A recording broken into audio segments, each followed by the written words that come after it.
Hey there, this is James Wilson, back with some advanced things that you can do with your fitness foam roller. Now in my first video, I went over the basics. So we just went over the basics of foam rolling, how to hit the major areas, the calves, hamstrings, glutes, back, and quads. So if you're not familiar with the basics of foam rolling, I recommend you watch that video first, spend some time getting used to that, and then you can start applying some of the other areas and other techniques I'm going to show you in this video. So in this video, I'm going to show you some other areas that you can hit, specifically your lats, rotator cuff, and triceps, and also getting up into the hip flexor and the inner thigh and groin on the legs. And then I'm going to show you an advanced technique that you can use on any muscle group where you tack down a tight spot and use some movement to loosen it up. And then finally, as a little bonus, I'm going to show you how you can use your fitness foam roller to increase your core strength during an extremely common exercise. It's a way to make a really common exercise even more effective and get more core strength out of it. So let's get started.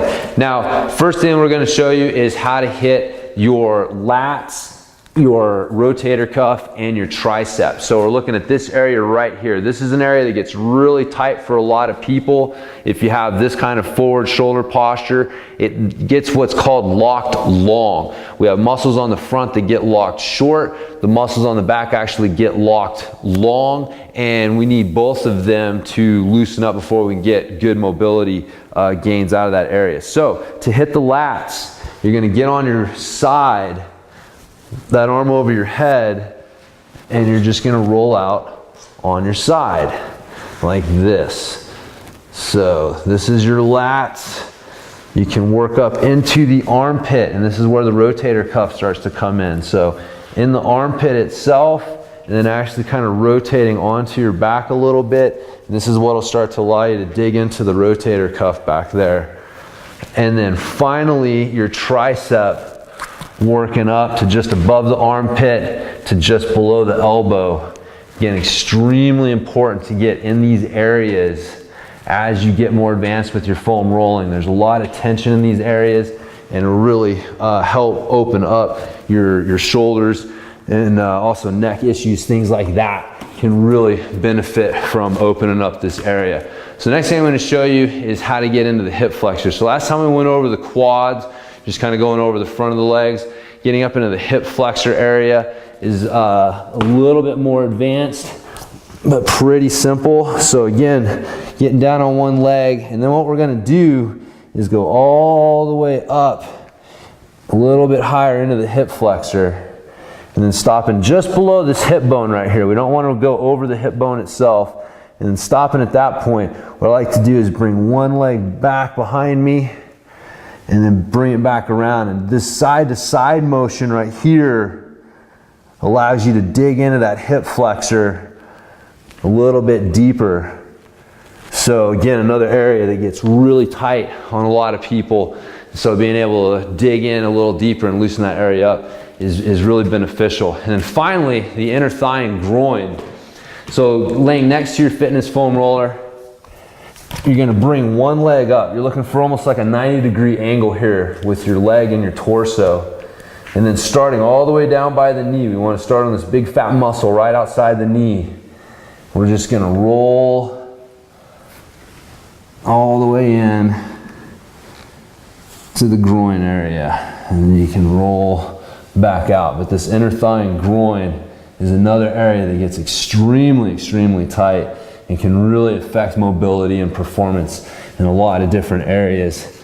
So one thing with that is just kind of make sure you keep that 90-degree angle with the body. As your leg starts to straighten out, you're going to start to lose some of the being able to get into that inner thigh and groin as effectively. So just kind of watch that as you're doing it. So those are a couple extra areas that you can start getting into. Now, a little more advanced technique that you can use is what's known as tacking down the knot, the adhesion. So let's say, for example, I'm working in my calf and I find a tight spot. Now instead of just kind of working back and forth, what I can do is actually use a little more weight and tack it down and hold it down and then start to move. Just kind of create some movement with my foot, and you'll feel how that starts to work that out. You can just work side to side as well to kind of work that out. So we're just trying to like tack down, hold down, keep pressure on that point, and then use movement and kind of lateral movement to work it out. You can use that on your hamstrings, your glutes, upper back, quads, a good one for the quads especially. So again, getting set. Say I find a tight spot here, so I'm just gonna get all the weight I can on it. Start creating some movement, just bringing the leg up and down, getting that quad doing some movement, maybe holding it up and then back and forth, side to side like this. Again, just trying to keep constant pressure on that trigger point while using movement and lateral side to side movement to kind of work into it and work it out. So anyway, so that's a little bit of an advanced technique that you can use. And again, that technique with a little bit of thought and imagination, you can apply to just about any muscle that you're foam rolling. Now finally, I promised I'd show you how to use your fitness foam roller to get a little bit more core strength out of an extremely common exercise.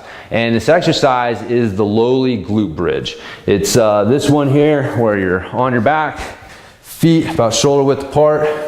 You got your heels about one hand length away from your butt. And then what we're gonna do is we're gonna squeeze our butt cheeks, bring our hips up off the ground, and then back down. Now, some people start out with this exercise and then kind of move on because it becomes too advanced. Well, when you use this, it makes it a little bit more, makes it more advanced for them. They move past it because they think they're too advanced for it. So take your fitness foam roller, put it between your thighs. Now what you're gonna do is you're gonna squeeze your thighs together and then keep squeezing your thighs as you do your bridge, and then hold 2, 3, and then back down. But you have to keep squeezing the foam roller the whole time. Pretend that someone's gonna come up at any minute and try and pull it from between your legs, and you don't want that to happen as you're doing this. And then keep squeezing on the way back down. So squeeze, up, hold, 2, 3, keep squeezing on the way back down. Now what's happening there, when you squeeze the foam roller, when you squeeze your fitness foam roller between your thighs, you're reflexively activating your core, okay? You can't squeeze your thighs tightly together unless you create a platform with your core to do that. Well, since your core is squeezing, or is tightened up to help with the squeeze, you can't use this area to help with the bridge. So you have to use your hips properly. So this little trick right here forces you to stabilize the core and use your hips more effectively. So again, you're gonna get more out of your glute bridges if you're using them as an exercise. And it also turns this exercise into a really effective warm-up drill for things like deadlifts and swings. In fact, I'll do a set of 5 of these before I do my deadlifts, swings, any sort of like heavy hip hinge exercise like that, to make sure that I've really got my core set and my hips working correctly. So again, just a couple extra uses for your fitness foam roller, a couple extra body parts to hit, a more advanced technique to use on any body part, and then a way you can use it to help you get a little more core strength out of a common exercise, and actually probably help you groove your pattern and get more strength out of exercises like your deadlift and your swing. So a lot of uses out of your fitness foam roller. Again, if you don't have a fitness foam roller by Epitome Fitness, you can get one at Amazon.com, or you can click on the link below this video and get one as well. But again, hopefully you've enjoyed these tips and you get a lot of use out of your fitness foam roller.